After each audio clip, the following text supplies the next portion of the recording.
दरबार में उठता तूफान। मुगल बादशाह अकबर अपने सिंहासन पर आसीन थे।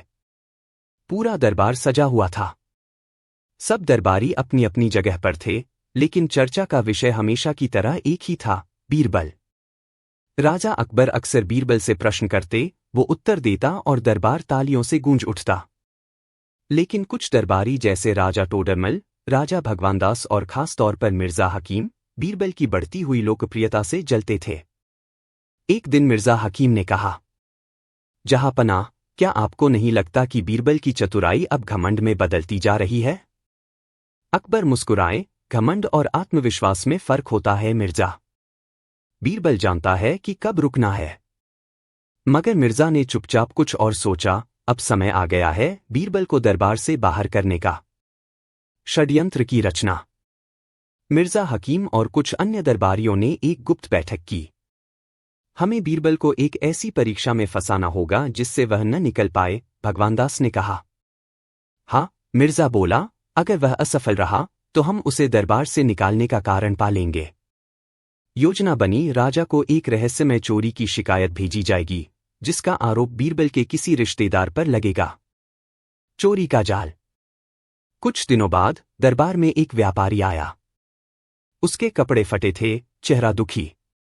जहांपनाह, किसी ने मेरी हवेली से राजकोष के बहुमूल्य रत्न चुरा लिए हैं। अकबर चौंके, कौन चुरा सकता है? व्यापारी रो पड़ा, शक है बीरबल के भतीजे हरिदत्त पर। पूरे दरबार में सन्नाटा छा गया। बीरबल चुप रहा, लेकिन उसकी आंखों में संदेह साफ दिख रहा था। जहांपनाह, मैं न्याय पर विश्वास करता हूं। यदि दोषी साबित हुआ तो मैं स्वयं दरबार छोड़ दूंगा। सच्चाई की खोज। बीरबल रात भर नहीं सोया। वह जानता था कि हरिदत्त ऐसा नहीं कर सकता। वह छानबीन में लग गया। उसने नौकरों से, सिपाहियों से, यहां तक कि उस व्यापारी के पड़ोसियों से भी बात की। फिर एक संकेत मिला। एक सिपाही ने बताया कि व्यापारी की हवेली में जिस दिन चोरी हुई, उस दिन मिर्जा हकीम और भगवानदास वहां से होकर गए थे। बीरबल को शक पक्का हो गया। अब उसे सिर्फ सबूत चाहिए था। एक योजना बनती है। बीरबल ने अकबर से कहा, जहांपनाह, इस मामले की सच्चाई सिर्फ एक रहस्यमय सत्यकूप ही बता सकता है। अकबर चौंके, सत्यकूप?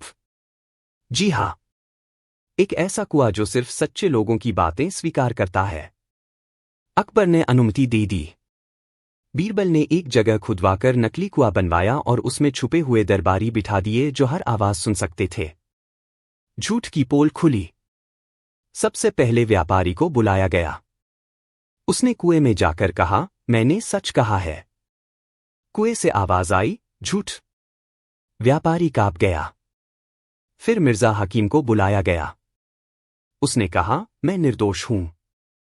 कुएं से फिर आवाज आई, झूठ। अब दरबारियों के चेहरे सफेद पड़ने लगे। फिर हरिदत्त को लाया गया। उसने कहा, मैंने कुछ नहीं किया। कुएं से आया, सच। पूरा दरबार हक्का बक्का रह गया। बीरबल ने मुस्कुराकर कहा, जहांपनाह, यह योजना मेरी थी। कुएं में आपके ही दो न्यायप्रिय मंत्री थे। अकबर हंसे, बीरबल, तुमने फिर एक बार साबित किया कि बुद्धि ही सबसे बड़ा हथियार है। नई साजिश। लेकिन मिर्जा हकीम चुप नहीं बैठा। अब उसने एक आखिरी दाव चला। उसने तांत्रिकों की मदद से राजा के सपनों में डरावनी छवियां भिजवाईं, जिसमें बीरबल गद्दारी कर रहा था। अकबर परेशान हो गया। उसने बीरबल से दूरी बनाना शुरू किया। निर्वासन। एक दिन अकबर ने कहा, बीरबल, कुछ समय के लिए तुम नगर से बाहर चले जाओ। मैं मन की शांति चाहता हूं। बीरबल समझ गया, पर बोला, जैसा जहांपनाह का आदेश। वह निर्वासित होकर बनारस चला गया और वहां सामान्य जीवन बिताने लगा, पर चुपचाप साम्राज्य की खबरें एकत्र करता रहा। संकट का समय। बीरबल के जाने के बाद दरबार में भ्रष्टाचार बढ़ गया। मिर्जा हकीम ने मनमाने कर लगाए, जनता त्रस्त हो गई। एक दिन एक महिला ने दरबार में आकर कहा, बीरबल होता तो ऐसा न होता। अकबर को बीरबल की याद आने लगी। बीरबल की वापसी। एक दिन बनारस से एक साधु आया और बोला, राजा, बीरबल को क्यों भुला दिया? अकबर चौंका। वह साधु खुद बीरबल था, वेश बदलकर। अकबर ने उसे पहचान लिया और गले लगा लिया। बीरबल, मुझे माफ कर दो। न्याय की वापसी। बीरबल के वापस आते ही मिर्जा हकीम और भगवानदास को दरबार में बुलाया गया। साक्ष्यों के आधार पर दोनों को दंडित किया गया, एक को काले पानी, दूसरे को दरबार से निष्कासन। बीरबल ने कर प्रणाली में सुधार किए, किसानों को राहत दी और जनता को न्याय लौटाया। अंतिम परीक्षा का उत्तर। एक दिन अकबर ने बीरबल से पूछा, तुम्हें कैसा लगा जब मैंने तुम्हें निर्वासित किया? बीरबल बोला, जहांपनाह, वो परीक्षा मेरी नहीं, आपकी थी, और आपने उसमें उत्तीर्ण होने के लिए मुझे दोबारा बुला लिया। अब हम दोनों सफल हुए। अकबर मुस्कुरा उठा। बीरबल, तुम हमेशा मेरे दिल के सबसे करीब रहोगे, सिर्फ चतुराई से नहीं, अपने धैर्य और प्रेम से भी। बुद्धिमानी के साथ धैर्य सबसे बड़ा हथियार होता है। सच्चाई भले ही देर से सामने आए, लेकिन उसका प्रकाश सबसे तेज होता है। और एक सच्चा राजा वही होता है जो गलती मानकर सही निर्णय ले सके। सूर्योदय से पहले। मुगल सम्राट अकबर के शासनकाल का वह समय था जब देश समृद्धि और बुद्धिमत्ता दोनों के स्वर्णकाल में था। दिल्ली के लाल किले के चारों ओर सूर्योदय की लालिमा फैल रही थी। महलों की बालकनियों से राजसी ध्वज लहरा रहे थे। सारा दरबार सज चुका था और सम्राट सिंहासन पर बैठ चुके थे। बीरबल कहाँ है? अकबर ने पूछा। प्रधानमंत्री राजा टोडरमल ने मुस्कराते हुए कहा, जहांपनाह, वह किसी रहस्य की गहराई में है। जल्द ही दरबार में हाजिर होगा। अकबर हंस दिए। तब तक मैं जनता के मुद्दे सुनता हूं। गरीब किसान की गुहार। एक बूढ़ा किसान दरबार में लाया गया। जहांपनाह, वह कांपती आवाज में बोला, मेरी जमीन एक जमींदार ने हड़प ली है। मैं न्याय चाहता हूं। अकबर ने दरबारी न्यायाधीश की ओर देखा, जिसने कहा, प्रमाण तो जमींदार के पास हैं, किसान के पास नहीं। उसी समय बीरबल दरबार में आया। मैंने सुना कि न्याय को प्रमाण चाहिए, बीरबल बोला। तो क्या प्रमाण के बिना न्याय नहीं होता? अकबर ने पूछा। बीरबल बोला, न्याय तो सूर्य की तरह है, प्रमाण केवल उसकी किरणें हैं। यदि धूप छिप भी जाए, सूरज तो होता है ना। बीरबल ने किसान और जमींदार से अलग अलग प्रश्न पूछे और कहा, कल सुबह उसी खेत पर चलेंगे। वहां मिट्टी खुद जवाब देगी। खेत की मिट्टी का जवाब। अगले दिन बीरबल, अकबर, किसान और जमींदार खेत पर पहुंचे। बीरबल ने जमींदार से कहा, आप कह रहे हैं यह जमीन आपकी है। फिर बताइए, इस खेत के कोने में क्या था 4 साल पहले? जमींदार झिझक गया। शायद एक आम का पेड़। किसान बोला, नहीं हुजूर, वहां मेरी मां की समाधि थी। खोदने पर समाधि के अवशेष मिले। बीरबल बोले, जिसे अपनी मां की समाधि याद है, वह झूठा नहीं हो सकता। अकबर ने तुरंत निर्णय सुनाया, जमीन किसान को लौटाई जाए।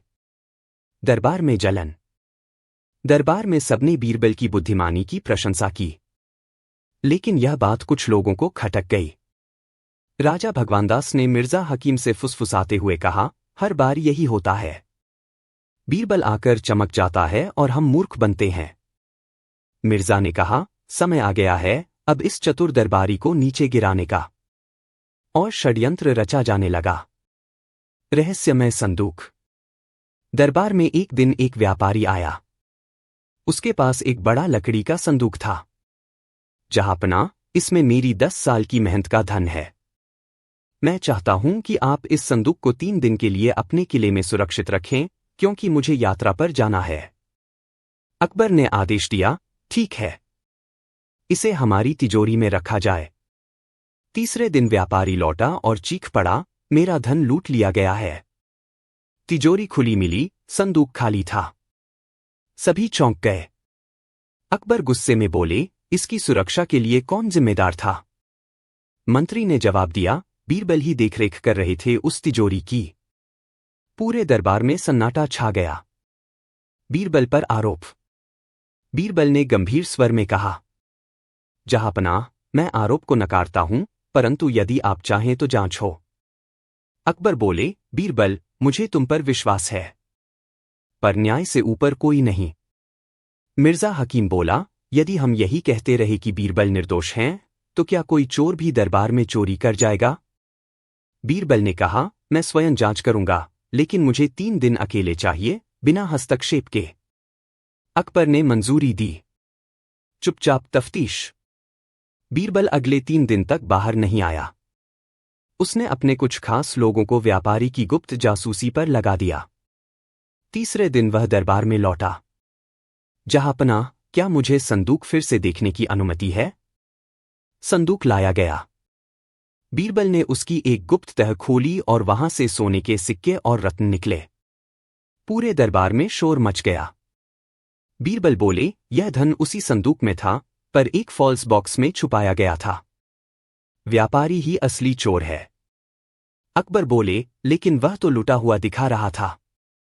बीरबल बोले, नाटक, ताकि दरबार में मेरे नाम पर शक हो। अकबर हंसे, एक बार फिर तुमने सच्चाई को उजागर किया, बीरबल। गायब राजकुमार और बीरबल का अपहरण। उदासी का बादल। संदूक की चोरी का रहस्य सुलझने के बाद बीरबल दरबार में और अधिक लोकप्रिय हो गया। लेकिन हर लोकप्रियता अपने साथ कुछ शत्रु भी लाती है। मिर्जा हकीम और राजा भगवानदास अब पूरी तरह बीरबल के खिलाफ एकजुट हो चुके थे। एक दिन मिर्जा बोला, अब हमें एक ऐसी चाल चलनी होगी जिसमें बीरबल केवल बुद्धि से नहीं, अस्तित्व से मिट जाए। राजा भगवानदास बोला, या तो वो चुप हो जाए या फिर गायब। शाही महल में हलचल। इसी बीच दरबार में एक सनसनीखेज समाचार पहुंचा। जहांपनाह, राजकुमार सलीम गायब हो गए हैं। पूरा दरबार हिल गया। अकबर सन्न रह गए। क्या? मेरे पुत्र कहाँ गए? सैन्य टुकड़ियां दिल्ली से आगरा, आगरा से गंगा तक दौड़ाई गईं। कोई सुराग नहीं मिला। इसी बीच किसी ने दरबार में एक गुमनाम पत्र फेंका। अगर बीरबल को दरबार से हटा दिया जाए तो राजकुमार सुरक्षित लौट सकता है। बीरबल का संकल्प। बीरबल जानता था कि यह पत्र झूठ और डर का मिश्रण है। यह किसी गहरी साजिश का हिस्सा है। वह बोला, और मैं इसका उत्तर खोज कर रहूंगा। उसने अकबर से कहा, जहांपनाह, मुझे 7 दिनों की छूट दीजिए। मैं स्वयं राजकुमार को ढूंढ कर लाऊंगा। अकबर ने मन भारी करके अनुमति दी। बीरबल अकेले, बिना सेना के, यात्रा पर निकल पड़ा। बीरबल का अपहरण। तीसरे दिन, जब बीरबल एक गुप्त गांव के पास पहुंचा, तो अचानक घुड़सवार नकाबपोश लोग उस पर टूट पड़े। बीरबल को बेहोश करके एक गुप्त स्थान पर ले जाया गया, एक गुफा के अंदर बना किला, जहां मिर्जा हकीम पहले से बैठा था। बीरबल, मिर्जा बोला, अब तू बाहर की दुनिया में कोई नाम नहीं, बस एक कैदी है। बीरबल ने शांत स्वर में कहा, जिस दरबार में मेरी बुद्धि से डर लगता है, वहां चुप रहना ही बेहतर है। पर एक दिन तुम्हारे ही शब्द तुम्हें मिटा देंगे। राजकुमार की खोज। इसी बीच बीरबल के खास गुप्तचरों ने बीरबल की गुमशुदगी की खबर दरबार में पहुंचाई। अकबर को अब चिंता दोहरी हो गई, बीरबल भी लापता था। टोडरमल ने सुझाया, हमें अब दरबार में गुप्तचरों को खोलकर काम करना होगा। एक वयोवृद्ध जासूस ने बताया कि उत्तर में एक पहाड़ी क्षेत्र है जहां अक्सर संदिग्ध गतिविधियां देखी जाती हैं। अकबर ने वहां एक गुप्त टुकड़ी भेजी। किले के भीतर सत्य। उधर किले के अंदर बीरबल धीरे धीरे वहां के पहरेदारों से दोस्ती करने लगा। उसने बातचीत के दौरान पहरेदारों को उनके गांवों और घरों की याद दिलाई। कुछ दिन बाद एक पहरेदार बोला, हुजूर, मैं जानता हूं आप निर्दोष हैं। राजकुमार यही हैं, पर एक गुप्त तहखाने में। बीरबल ने कहा, क्या तुम मेरी मदद करोगे? वह बोला, अगर मेरे परिवार को कुछ न हो तो मैं रात में तहखाना खोल दूंगा। तहखाने की दीवारें। रात को पहरेदार ने बीरबल को तहखाने की ओर ले जाया। वहां लोहे के द्वार के पीछे जंजीरों में बंधा एक युवक बैठा था। बीरबल बोला, राजकुमार सलीम। सलीम ने आंखें खोली। बीरबल चाचा, मैं जानता था आप आएंगे। बीरबल भावुक हो उठा, लेकिन समय कम था। उसी समय बाहर शोर मचने लगा, पहरेदारों को शक हो गया था। बुद्धि से बचाव। बीरबल ने एक युक्ति सोची। उसने सलीम से कहा, तुम मेरी पगड़ी पहन लो और नीचे छुपो, मैं तुम्हारी तरह कपड़े पहनकर बाहर जाता हूं। योजना सफल रही। पहरेदारों ने बीरबल को सलीम समझकर वहीं बंद किया और असली सलीम को निकल जाने दिया। बीरबल ने सलीम को एक गुप्त रास्ता बताया, नदी के किनारे पहुंचते ही दरबार के सिपाही मिलेंगे। सलीम की वापसी।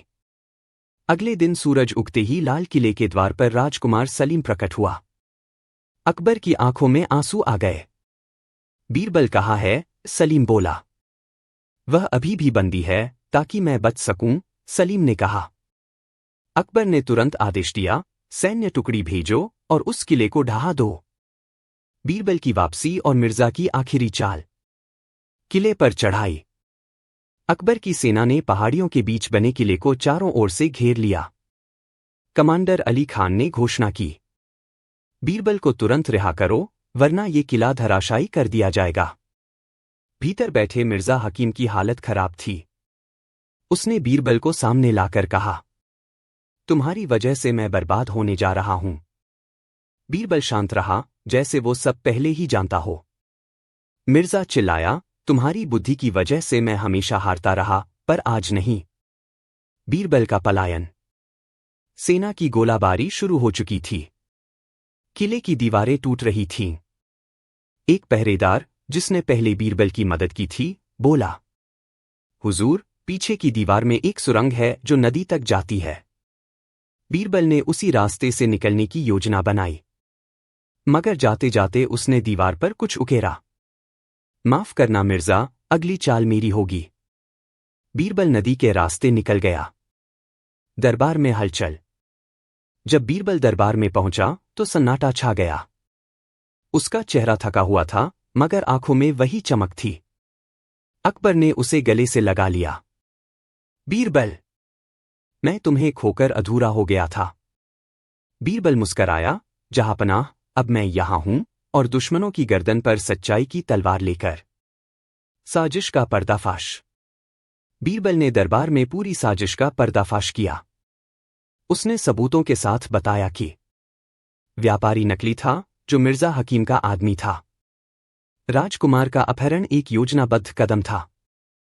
किले की निर्माण योजना खुद मिर्जा की दी गई थी। सारे दस्तावेज बीरबल ने पेश कर दिए। अकबर स्तब्ध थे। इतना बड़ा विश्वासघात मेरे ही दरबार में। अंतिम मौका। अकबर ने मिर्जा हकीम को दरबार में बुलवाया। उसे जंजीरों में लाया गया। अकबर ने कहा, मिर्जा, तुम्हें फांसी पर चढ़ाया जा सकता है, लेकिन मैं न्यायप्रिय राजा हूं। बोलो, कुछ कहना चाहते हो? मिर्जा बोला, बीरबल को मिटाने की मेरी तमन्ना ही मेरी हार बन गई। मैं क्षमा चाहता हूं। बीरबल ने कहा, जहांपनाह, इस व्यक्ति को जीवनदान देकर हम उसकी आत्मा को सदैव अपराधबोध में जलने देंगे। अकबर ने सजा सुनाई। मिर्जा को जीवन भर पहाड़ों में निर्वासित रखा जाए, जहां वो न कोई पद पाए, न कोई सम्मान। जनतंत्र का फैसला। जनता ने बीरबल का खुले दिल से स्वागत किया। सलीम ने कहा, अगर आज आप न होते तो शायद मैं जीवित न होता। बीरबल बोले, युवराज, अगर आप जैसे न्यायप्रिय शासक आने वाले हैं तो भारत का भविष्य उज्ज्वल है। न्याय का तराजू। अकबर ने अगले दिन दरबार में एक प्रतीक स्वरूप न्याय का तराजू बनवाया, जो अब लाल किले के मुख्य द्वार पर टांगा गया। उस पर लिखा गया, जिसका एक पलड़ा बुद्धि हो और दूसरा सच्चाई, वही असली न्याय है। अब तक कहानी में राजकुमार बच गया। बीरबल अपहरण से बचा। मिर्जा का षड्यंत्र उजागर हुआ। मृत्यु परीक्षा और तुर्की का शाही दाव। तुर्की से आए दूत। कुछ सप्ताह बीते थे। दिल्ली की सीमाओं पर एक विशेष दूत मंडल पहुंचा। वह तुर्की सल्तनत की ओर से आया था। उन्होंने दरबार में संदेश भेजा, हम एक बौद्धिक युद्ध चाहते हैं, हमारे सबसे तेज दिमाग के साथ। यदि अकबर का कोई मंत्री हमें हरा दे तो भारत की प्रतिष्ठा कायम रहेगी, अन्यथा दिल्ली की छवि धूमिल मानी जाएगी। अकबर ने बीरबल की ओर देखा। बीरबल मुस्कराए। जहांपनाह, युद्ध बौद्धिक हो या भौतिक, दिल्ली अब भी अपराजेय है। 3 प्रश्नों की चुनौती।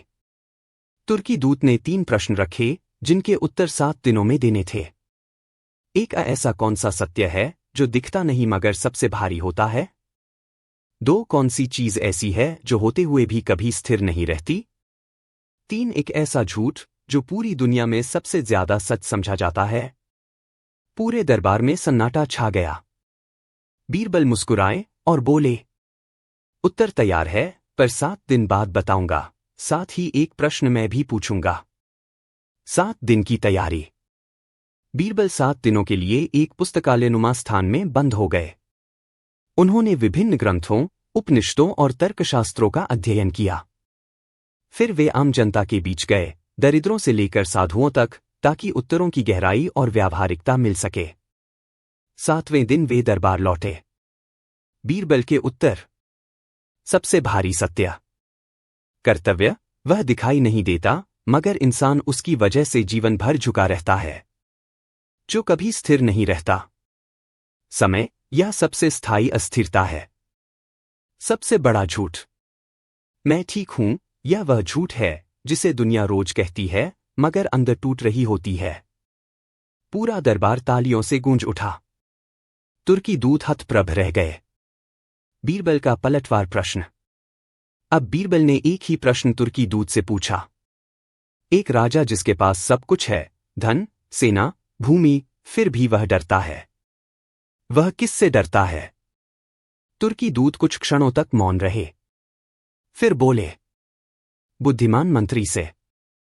अकबर ने कहा, तो तुमने उत्तर दिया, भारत के पास वह मंत्री है जो सब कुछ है।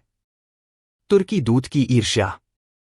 वापसी से पहले तुर्की दूत ने गुप्त योजना रची, बीरबल को रास्ते में मृत्यु परीक्षा में डालने की। जब बीरबल दिल्ली से बाहर तीर्थ पर गए, तो रास्ते में उन्हें नींद में जहर देने की कोशिश की गई। पर बीरबल हमेशा सतर्क रहते थे। उन्होंने प्याले को सूंघते ही समझ लिया और बदले में नकली नींद की दवा पीकर सो गए। तुर्की दूतों ने सोचा कि बीरबल मर चुका है और दिल्ली लौट गए। झूठी मृत्यु की घोषणा। दिल्ली दरबार में घोषणा हुई, बीरबल अब इस दुनिया में नहीं रहे। पूरा नगर शोक में डूब गया। अकबर कई दिनों तक गहरे दुख में रहे। राजकुमार सलीम ने कहा, पिताजी, यदि बीरबल आज होते तो हमें संभालते। बीरबल की वापसी। तीसरे सप्ताह, एक सुबह जब दरबार लगा था, तो एक अंधा फकीर दरबार में आया। उसने कहा, मुझे न्याय चाहिए, कोई मेरे विचार चुराकर नाम कमा रहा है। अकबर ने कहा, तुम्हारा नाम? फकीर ने धीरे से बोला, बीरबल। पूरा दरबार हक्का बक्का रह गया। बीरबल ने नकाब हटाया और कहा, जहांपनाह, बुद्धि मरी नहीं करती, बस कुछ समय के लिए छुप जाती है। अकबर दौड़कर आए और उसे गले से लगा लिया। न्याय का पलड़ा फिर से सीधा। बीरबल ने तुर्की दूतों की साजिश को सबूतों के साथ उजागर किया। उनका नाटक, जहर और झूठी खबरें, सब कुछ सामने आ गया। अकबर ने कहा, तुम्हारे जैसे मंत्री के रहते मुझे किसी बाहरी शक्ति से डर नहीं। अब तक बीरबल ने तुर्की की चुनौती स्वीकार की, जीवन मृत्यु से खेलते हुए दुश्मनों को मात दी और फिर से भारत की प्रतिष्ठा बचाई। सबसे कठिन निर्णय और बीरबल की विदाई। शांति के बाद तूफान। कुछ महीनों तक दरबार में शांति रही। बीरबल अब फिर से पूरे साम्राज्य में सम्मान का प्रतीक बन चुके थे। पर एक दिन एक अजीब मामला दरबार में आया। एक ब्राह्मण परिवार और एक मुस्लिम व्यापारी, दोनों एक नवजात शिशु को अपना बता रहे थे। ब्राह्मण बोला, यह मेरी बेटी का बेटा है, पर मेरी बेटी मर गई और बच्चे को अस्पताल ले जाया गया। वही व्यापारी बोला, यह बच्चा मेरी बीवी का है, जो प्रसव के बाद मर गई। दोनों के पास कागजी सबूत थे। बच्चा छोटा था, किसी भी डीएनए परीक्षण की व्यवस्था नहीं थी। पूरा दरबार उलझन में था। बीरबल का न्याय। अकबर ने बीरबल की ओर देखा। बीरबल बोला, मुझे एक दिन का समय चाहिए। अगले दिन बीरबल ने एक महिला से कहा कि वह बच्चे को गोद में लेकर खड़ी रहे। फिर बोला, इन दोनों में से कोई एक इस बच्चे का असली अभिभावक है। अब मैं इस बच्चे को बीच से काटकर दोनों को आधा आधा दे दूंगा। ब्राह्मण बोला, नहीं, ऐसा मत कीजिए, इसे इस व्यापारी को दे दीजिए। व्यापारी चुप रहा। बीरबल बोला, जहांपनाह, यही सच्चा पिता है जो अपने बच्चे को खोकर भी उसके जीवन को बचाना चाहता है। ब्राह्मण को बच्चा सौंप दिया गया। राजकुमारी रुखसाना का मामला। कुछ ही दिन बाद राजकुमारी रुखसाना दरबार में आई। वह बहुत ज्ञानी, निडर और सुलझी हुई युवती थी, अकबर की भतीजी। वह बीरबल की विचारधारा से बहुत प्रभावित थी। बीरबल से उसकी मित्रता गहरी होने लगी। दरबार में कुछ लोगों ने इसके खिलाफ बातें बनानी शुरू की। मिर्जा के कुछ पुराने समर्थक बोले, एक मंत्री और एक राजकुमारी का ऐसा समीकरण, क्या ये शाही मर्यादा के अनुसार है? अकबर की असली परीक्षा। अकबर को समाज के दबाव, परिवार की प्रतिष्ठा और बीरबल की ईमानदारी के बीच संतुलन बनाना था। उन्होंने बीरबल को बुलाया और कहा, क्या तुम रुखसाना से विवाह की बात सोच रहे हो? बीरबल चुप रहा। फिर बोला, जहांपनाह, मैं केवल उस विचार से प्रेम करता हूं जिसे रुखसाना जीती है। मेरे लिए राजकुमारी नहीं, न्यायप्रियता मूल्यवान है। अकबर ने सिर झुका लिया। एक और षड्यंत्र। एक रात्रि राजकुमारी को अगवा करने की कोशिश हुई। बीरबल ने अपने गुप्तचरों के साथ मिलकर हमलावरों को पकड़ा। जब पूछताछ की गई तो पता चला, दरबार के कुछ पुराने दरबारी इस पूरे षड्यंत्र के पीछे थे। उनका उद्देश्य था बीरबल की छवि को धूमिल करना, यह कहकर कि वह राजकुमारी को अपने प्रेमजाल में फंसा रहे हैं। अकबर ने सबको दरबार में बुलाया। बीरबल का अंतिम वचन। बीरबल ने दरबार में कहा, जहां लोगों की आंखें संबंध खोजती हैं, वहां बुद्धिजीवी विचार खोजता है। मेरा धर्म न्याय है, प्रेम नहीं। मैं स्वयं दरबार छोड़कर कुछ समय के लिए आत्मनिरीक्षण पर जाना चाहता हूं, ताकि कोई भी प्रश्न अकबर के चरित्र या निर्णय पर न आए। अकबर की आंखें भर आईं। क्या तुम हमेशा के लिए जा रहे हो? बीरबल बोले, नहीं, जहांपनाह। केवल वहां तक जहां तक मेरी आत्मा कहे, अब लौट चलो। विदाई। एक सुबह दरबार खाली था। बीरबल ने सफेद वस्त्र पहने, हाथ में केवल एक लाठी और ज्ञान की पुस्तक। राजकुमारी रुखसाना खिड़की से देखती रही, चुप, शांत, स्थिर। राजा अकबर ने सिंहासन से उतरकर बीरबल को गले लगाया। तुमने मेरे जीवन को अर्थ दिया बीरबल। आज तुम जा रहे हो, पर मैं जानता हूं, जब भी मेरे भीतर अन्याय जन्म लेगा, तुम्हारी आत्मा मुझे जगा देगी। बीरबल बिना कुछ कहे किले के बाहर निकल गए। वर्षों बाद, सालों बीत गए। राजकुमार सलीम अब सम्राट बनने वाले थे। दरबार एक बार फिर सजाया गया और घोषणा हुई, हमारी नई मुद्रा पर उस व्यक्ति की छवि अंकित होगी जिसने हमारे साम्राज्य को नीतिशास्त्र और न्याय में अमरता दी। वह चेहरा था बीरबल का। कहा गया कि दूर पहाड़ों के किसी आश्रम में एक बुजुर्ग संत रहता है, जिसे लोग न्याय गुरु कहते हैं। कभी कभी वह आसमान की ओर देखकर मुस्करा देता है, जैसे याद करता हो एक समय को जब बुद्धि सिंहासन के बगल में बैठती थी।